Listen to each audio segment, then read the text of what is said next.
Hey everyone, it's Succulents Box here. Today we're going to talk about how to grow and care for aloe vera, a popular houseplant that is widely used in many beauty and health products. First, let's take a look at some aloe vera benefits. Aloe vera's flesh contains lots of antioxidants and natural moisturizing agents, making this plant a major component in many skincare products and burn creams. Totally edible, aloe vera can reduce nausea and heartburn and lower blood sugar levels.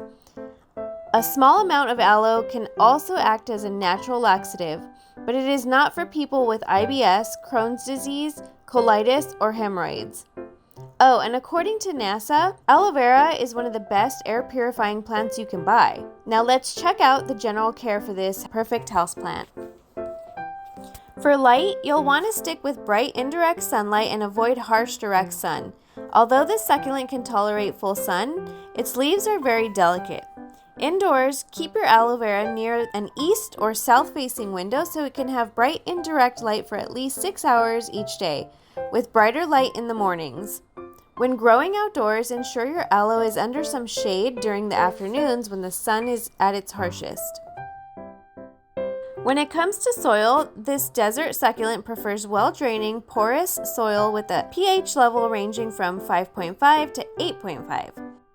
You can use a cactus mix or modify a traditional potting mix using coarse sand, perlite, and peat to increase drainage and to add a sandy texture. Adding compost to your soil mixture is also useful as it can increase the soil structure and improve plant health.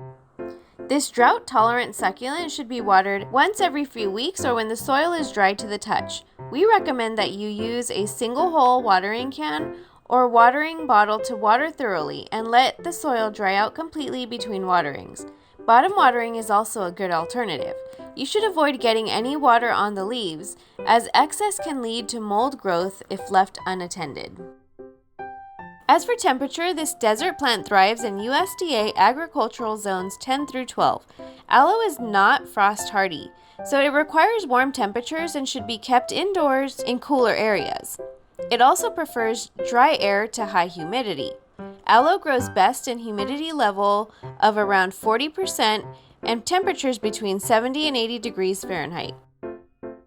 Aloe vera plants live naturally in nutrient-poor soil and won't need fertilizer to help it grow. If you want to fertilize your aloe plant, use a few drops of water-soluble cactus fertilizer once a month during the growing season. You can also use compost to add some extra nutrients and acidity to the soil once every few weeks. Now that we've got the basics down, let's get into some tips and tricks. First, our advice for potting: aloe vera doesn't like waterlogged soil, so choose pots with drainage holes and made from a porous material like concrete, terracotta, or ceramic. This plant should be repotted once every few years at the beginning of the growing season in spring and summer. This is the time your plant grows the fastest, so it will have less transplant shock and a quicker recovery time. The new pot should be at least 10% larger than the old one.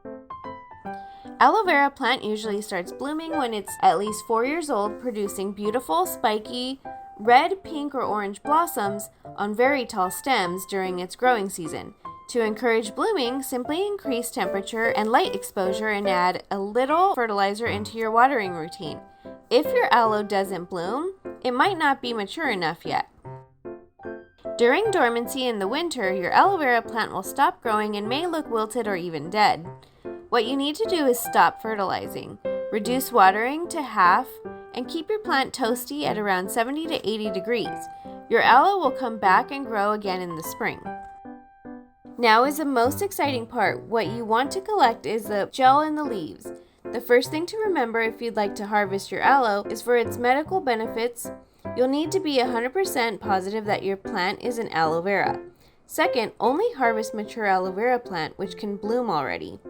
To start, slice off healthy leaves using a clean, sharp knife or pair of scissors. Do not trim more than a few leaves at a time, because these leaves won't go black and your aloe needs time to heal. Then clean the leaves and peel the skin to collect the gel. This gel can be stored for up to 1 week in the fridge. Lastly, ensure that what you have is an aloe vera before putting it on your skin, because while aloe vera is entirely safe for humans and animals, Three members of the aloe genus are toxic. They are Aloe bailey, Aloe elata, and Aloe ruspoliniana. These three varieties of aloe smell musty or ratty, while aloe vera should smell relatively refreshing, especially when cut. And that's it for today's video, everyone. Thank you so much for watching. If you enjoyed this video, please leave us a like and hit the subscribe button for more content. If you have any questions or recommendations, don't hesitate to leave your comment in the comment section below. We'll see you in our next video. Happy gardening! For more, you can find us at succulentsbox.com or on YouTube, TikTok, Facebook, Instagram, and Pinterest.